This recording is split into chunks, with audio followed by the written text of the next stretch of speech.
in ga bo zaključil vsaj predavateljsko gospod Jernej Weiss z referatom Prelom na glasbeni sceni v letu 1918.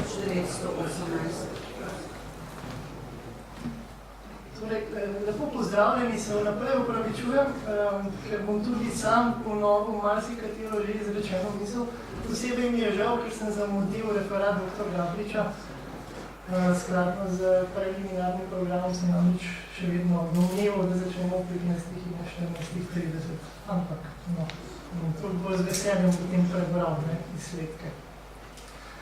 Strani organizatorjev, ki se jim v tej priliki lepo zahvaljujem za vabilo, sem bil naprošen, da spregovorim o spremembah na glasbeni sceni po letu 1918, ker se je nekako v času, ki nam je na voljo, izkazalo za precej težko izvedljivo nalogo. Tako bom danes skušal podati zgolj nekaj najpomembnejših poudarkov pri delovanju nekaterih takrat osrednjih glasbenih ustanov na Slovenskem. Najprej nekaj o položaju glasbenih ustanov na predvečer Prve svetovne vojne. Kranjska prestolnica je imela v začetku 20. stoletja skoraj vse do začetka Prve svetovne vojne tako živahen glasbeni utrip kot nikdar poprej. Rivalstvo med dvema osrednjima, sicer konkurenčnima glasbenima ustanovama je ves čas rojevalo nove dosežke. Glasbena matica v Ljubljani se je odlikovala predvsem na zborovskem področju, starodavna ljubljanska filharmonična družba, pa v izvajanju komorne oziroma simfonične glasbe. Vendar pa so nasprotja in vse bolj očitne delitve med liberalci in klerikalci, v katerih so razpravljali že nekateri referenti pred menoj, že nekaj let pred začetkom Prve svetovne vojne usodno posegle v življenje slovenskih kulturnih ustanov in leta 1913 privedle do katastrofalnih razsežnosti. Zaradi različnih afer na klerikalni strani, ki so jih liberalci dodobra izkoristili, naj bi se konzervativci maščevali nad tako imenovanimi liberalnimi institucijami, ki so potrebovali deželno podporo, kjer so imeli večino. Posledično so odtegnili podporo glasbeni matici, še prej pa Slovenski filharmoniji ter Slovenskemu deželnemu gledališču. Rezultat je bil zastrašujoč. Orkestra Slovenske filharmonije na fotografiji, ki je pod vodstvom takrat nedvomno izjemnega češkega dirigenta Václava Talicha v letih 1908 do 1913 zbral nekaj res zavidanja vrednih umetniških dosežkov, ni bilo več. Z delom je seveda prenehalo tudi Slovensko deželno gledališče in z njim opera, v kateri sta, kot je bilo že omenjeno, do leta 1911, s tako imenovano delitvijo igralnih dni, domovali obe gledališči, torej tako slovensko kot nemško gledališče. Naj povem, da je ob ukinitvi Slovenskega deželnega gledališča pri bratskem zagrebškem gledališču posredoval celo nekdanji župan Hribar in zagrebško gledališče je takrat pod svoje okrilje vzelo kar nekaj odpuščenih slovenskih opernih pevcev. Prenehala pa je izhajati tudi revija Novi akordi, torej srednja slovenska glasbena revija, ki je prav v zadnjih številkah začela razčiščevati nekatera kritična vprašanja slovenske glasbe. Njen urednik Vojmir Gregor Krek, kasnejši rektor Univerze v Ljubljani, sicer pa še eden od naših velikih duhov, ki so izdatno prispevali tako na znanstvenem kot umetniškem področju, je z varne dunajske razdalje zastavil svojo besedo proti, citiram, gnilnim razmeram slovenski kulturni politiki. Glasbena matica je sicer uspela preživeti in se trudila voditi nadstrankarsko politiko, s čimer pa nobena izmed strani ni bila zadovoljna. Tako je številnih časopisnih poročil konzervativnega tabora vse bo razvila izrazita negativna nastrojenost nasproti glasbeni matici. Časnikar Slovenca Ivan Štefer mimo takrat ostro zapiše: naravnost glasbene matice ne bomo napadali, ali naš končni cilj je ugonobiti jo. Konec citata. Najbolj ni potrebno poudarjati, da takšne stališča nasproti glavni pokroviteljici večine slovenskih glasbenih društev in ustanov seveda niso mogla ugodno vplivati na rast in razvoj slovenske glasbene kulture na predvečer Prve svetovne vojne. Nemška filharmonična družba v Ljubljani tovrstnih problemov seveda ni imela. vsaj takih ne, ki bi resno ogrozili njeno normalno delovanje. Tako se raziskovalcev njene zgodovine včasih zdi, da gre za nek sporedni milje. Število njenih članov je kljub vse bolj grozečim oblakom vojne vihre še vedno raslo, bolj ali manj nemoteno pa so se odvijali tudi filharmonični koncerti. Na slajdu recimo koncert z Berlinskim filharmoničnim orkestrom, ki je nastopil takrat pod vodstvom samega Richarda Straussa. Ne omenim, da je bilo takšnih in podobnih dogodkov v tem času v Ljubljani kar nekaj. Tako se zdi zanimivo pričevanje celskega Nemca Fritza Zangerja, ki je zapisal, da je bilo družabno in kulturno življenje Ljubljane tik pred Prvo svetovno vojno na zavidljivi ravni. Menil je celo, da se ne more nobeno drugo, po velikosti enako mesto v monarhiji v tem primerjati z Ljubljano, kar se zdi vendarle nekoliko pretirana izjava, kljub temu pa nakazuje neko stanje nemške glasbene kulture, ki je bilo objektivno na precej visokem nivoju. Pomembne so na delovanje filharmonične družbe vplivale nekatere spremembe v upravljanju, saj je po zaključku sezone 1911-12 dolgoletni glasbeni ravnatelj filharmonične družbe Jozef Crl sporočil svojo odločitev, da se namerava upokojiti. Vodenje družbe pa je nato prevzel ostareli koncertni mojster Hans Gersner, ki je bil od jeseni 1914 pa do konca junija 1919 odgovoren za domala vse, kar je bilo povezano z delovanjem te najstarejše filharmonije, ne zgolj na slovenskem, temveč celotni monarhiji. Če skušam nakratko osvetliti še glasbeno dogajanje neposredno po prvi svetovni vojni, sta podobno kot pri drugih kulturnih ustanovah tudi na glasbenem področju prestolnici potekala dva procesa.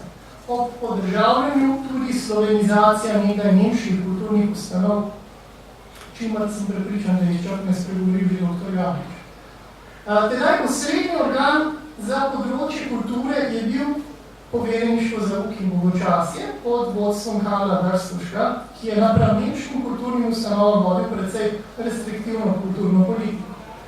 Če zgolj nakratko osvetlim situacijo posameznih glasbenih ustanovah po prvi svetovni vojni, tako kot izvedba drame Tugomir Josipa Jurčiča, kot smo slišali, katere prizravljanje je bilo za čas Avstro-Ogrske prepovedano, ni bil naključen niti izbor prve predvojne predstave v operi Narodnega gledališča v Ljubljani, gre za prodavno mesto Bedřicha Smetane, torej prvo češko nacionalno opero, ki bi jo lahko glede na več kot 50 uprizoritev do začetka prve svetovne vojne v slovenskem deželnem gledališču označil tudi za nekakšno drugo slovensko nacionalno opero, ob Gorenjskem Slavčku seveda.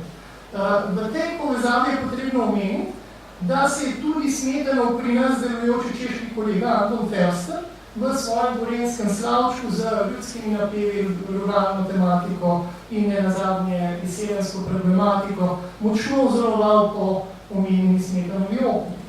Že dan po premieri Prodane neveste 5. decembra 1918 je v Slovenskem narodu nepodpisani kritik zapisal, da je z uprizoritvijo Prodane neveste, citiram, slovenska gledališka operna umetnost slavila svoje vstajenje. Ob tem je potrebno omeniti, da je naslonitev na slovanske, v prvi vrsti češke zglede, nekaj, kar je stalnica predvojne slovenske operne produkcije in reprodukcije. Treba se zavedati, da so v slovenskem deželnem gledališču vse skozi prevladovali predvsem češki ustvarjalci.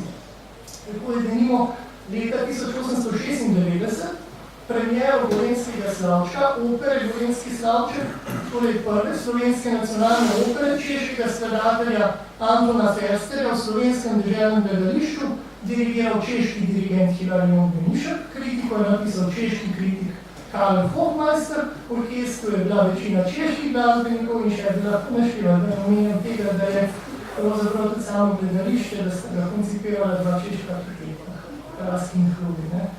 Nasploh je bila kriza izobraženega slovenskega ustvarjalnega in skladateljskega kadra nekaj, kar je postopoma rešila šele ustanovitev konzervatorija pri Ljubljanski glasbeni matici 21. maja 1919. bila je sad dolgoletnih prizadevanj Slovencev za dvig ravni glasbenega izobraževanja in profesionalizacijo glasbenega dela. Pobudo za realizacijo načrta je po vojni vodil tedaj gotovo eden najvplivnejših glasbenikov na Slovenskem, Matej Hubad, sicer koncertni vodja glasbene matice. Za slovensko glasbeno kulturo ima sicer delovanje konzervatorija, ki je bil leta 1926 podržavljen in 2 desetletji kasneje reorganiziran glasbeno akademijo, zgodovinski pomen. Ljubljanski glasbeni konzervatorij je bil zasnovan po vzoru praškega, zgled njegovem vodstvu pa je bilo tudi delovanje Zagrebškega konzervatorija, ki je bil ustanovljen 3 leta poprej. Namen glasbenega izobraževanja na Ljubljanskem konzervatoriju bil seveda enak kot drugod po Evropi, zagotoviti potrebne strokovne temelje za poklicno glasbeno delo. Ob tem bi veljalo poudariti, da je bil omenjen konzervatorij vse do druge svetovne vojne edina umetniška izobraževalna ustanova, ki je pri nas izdala visokošolske diplome.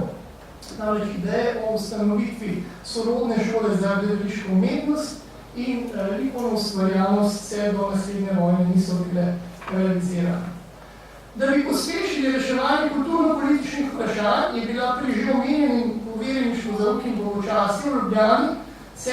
novembra 1919 ustanovljena gledališka komisija, drugi državni organ, ki je pomembno vplival na glasbeno podobo kulturnih ustanov. Vanjo so bili med drugim imenovani že prej omenjena Matej Hubad in Vojmir Krek ter Frank Imovac in Anton Larovic. Posebej Larovic je na to nadvse pomembno vlogo odigral pri slovenizaciji Nemške filharmonične družbe v Ljubljani, ki bi rad v nadaljevanju posvetil nekaj pozornosti. Filharmonična družba se je neposredno po koncu vojne znašla v povsem novih razmerah. Da nekako ni znala razumeti novega časa, kaže poziv, ki ga je poslala preostalim članom, da ji ohranijo zvestobo, da pristopijo novi člani, saj je stvar, citiram, nemške časti, da starodavno družbo, ki je bila od ustanovitve glasbene matice leta 1872 navezana le še na nemški del prebivalstva, ohrani v duhu stare tradicije. Da v tem omeni, da se je ohranil obsežen zapis zadnjih let delovanja filharmonične družbe, napisan strani že omenjenega zadnjega ravnatelja, sicer sudetskega Nemca Hansa Gersnerja, iz katerega je razvidno Gersnerjevo razočaranje nad delovanjem novih oblasti, ki so celotno premoženje družbe čez noč pripojile do nedavno konkurenčnih glasbenih matic, od številnih inštrumentov do drugih dragocenih predmetov, ki jih je hranila družba med njimi Beethovenovega pisma, pa tudi pokojninskega sklada vrednega 3 milijone kron.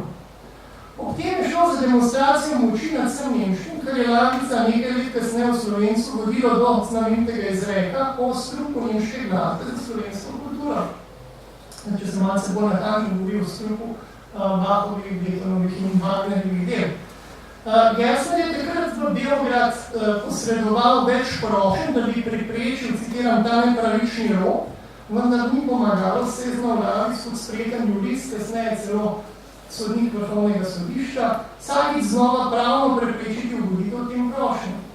Sicer pa je obdobje nove kulturno-politične realnosti za redke nemške glasbenike, ki so po vojni še ostali v Ljubljani, pomenilo tlako. Gersnerja so tako po 48 letih službovanja upokojili, s tedaj nad vsemi mizernimi 333 kronami pokojnine, kar je komaj zadoščalo za preživetje. Posledično je moral tedaj več kot 60-letni ostareli mojster se je moral preživljati s privatnim poučevanjem. In mu nazadnje prepovedali celo vstop v leta 1891 zgrajeno novo filharmonično dvorano Tonhalen, danes stavbo Slovenske filharmonije, kjer je poprej kot solist in koncertni mojster kolikokrat koncertiral. Februarja 1887 smo mi slišali, je pogorela stara stavba nemškega gledališča in z njo večina tudi filharmoničnega arhiva. Laroševo povojno početje se zdi v veliki meri pogojeno z nemško nacionalistično politiko, ki je predvsem od konca 70-ih let dalje tudi na glasbenem področju izrazite zrela monarhijo. Tako bi lahko vzroke za povojni revanšizem oziroma obračunavanje z nemškimi posamezniki in ustanovami iskali tudi v poprednih napadih na slovenske glasbenike in ustanove. Pa vendar je dejstvo, da Lajović spremenjenih razmerah po prvi svetovni vojni ni znal izkoristiti mednarodnega ogleda filharmonične družbe, ter njenih povezav in dolgoletne tradicije organizirane simfoničnih koncertov. Veličastna preteklost filharmonične družbe je tako domala čez noč končala na smetišču zgodovine. Vendar, čeprav je z današnje perspektive lahko biti kritičen do precej brutalne ukinitve filharmonične družbe v Ljubljani, se v enem seveda potrebno zavedati, da so bili glavni protagonisti slovenske glasbe po prvi svetovni vojni soočeni s specifičnimi razmerami, potrebami in konec koncev idealjem mlade slovenske glasbene kulture, ki vsaj do neke mere upravičujejo njihova dejanja. Po prvi svetovni vojni je imela glasbena matica res da popoln monopol, koncertno življenje brez stalnega orkestra in ob vse bolj očitnem manku slovenske simfonične literature, pa je bilo na tako nizki stopnji kot že dolgo ne. Gostovanja tujih umetnikov so bila redka, gostovanj tujih orkestrov pa skoraj da ni bilo. Tako se zdi, da glasbena matica v negotovem času, neposredno po prvi svetovni vojni, tako finančno kot kadrovsko ni bila zmožna udejaniti vloge poslej vodilne institucije v slovenski glasbeni kulturi. V le nekaj letih po vojni prav zaradi razširitve svoje dejavnosti, prvi vrsti zaradi ustanovitve konzervatorija, zabredlo precejšnje finančne težave. Vemo, da je bil konzervatorij podržavljen šele leta 1926. Že leta 1921 so imeli tako na vseh treh stopnjah, osnovni, srednji in višji, okoli 1000 učencev in prek 50 zaposlenih. Stroškov je bilo takrat za skoraj 3 milijone kron letno, šolninom, da so jih uspeli zbrati zgor okoli 700 000. Skratka, so bili v vsako leto velika minusa. Torej, tisto, kar ne bi vzeli filharmonični družbe, zapoščali zgor kakšno leto. Neposredno po vojni podržavljene glasbene ustanove, kot naprimer Opera Narodnega gledališča v Ljubljani, so bile torej v bistveno boljšem položaju. Tako za časa medvojnega ravnateljevanja Mirka Poliča na sliki sedanje gledališko upravo, operne novitete, kot denimo Oidipus Rex Jurija Stravinskega, Šostakovičeva Lady Macbeth, ne nazadnje eden izmed najvidnejših dosežkov slovenskega glasbenega ekspresionizma Črne maske Marija Kogoja, na repertoar ljubljanske operne hiše prihaja do takrat nesluteno hitrosti. Mimo glede tudi Wagner v operi ostane na lestvici najpogosteje zvanih skladateljev. Vsekakor gre tudi Poličevi umetniški širini, kot seveda tudi skrbi za operno kaso, za razliko od v prvi vrsti ideološko pogojene programske orientacije nekaterih njegovih sodobnikov zasluga, da v operi v novi kulturno-politični realnosti v kasnejšem obdobju med obema vojnama nikakor ne moremo opaziti izrazitejših tendenc po slovansko osrediščeni politično-propagandni strategiji, kljub nekaterim jasnim stališčem, ki so bila pravočasne. Tako lahko zaključimo, da je šele podržavljanje za večino slovenskih glasbenih ustanov in tamkajšnjo glasbeno kulturo v smislu profesionalizacije in specializacije glasbenega delovanja prineslo napredek in trajno ureditev razmer. V zgolj kratkem času, po prvi svetovni vojni, je Ljubljana z državnim gledališčem, konzervatorijem in nenazadnjo univerzo dobila vrsto dolgo pričakovanih poklicnih kulturnih oziroma znanstvenih ustanov srednjega nacionalnega pomena, katerih pomen pa vendar ni v kulturnem in znanstvenem poslanstvu njihovega dela, zelo enako pomembno, oziroma za nekatere sodobnike še pomembnejše je dejstvo, da je proces oblikovanja teh ustanov pomenil in odločilen korak k narodni emancipaciji Slovencev okrog kulturno razvitih nacij. Hvala lepa.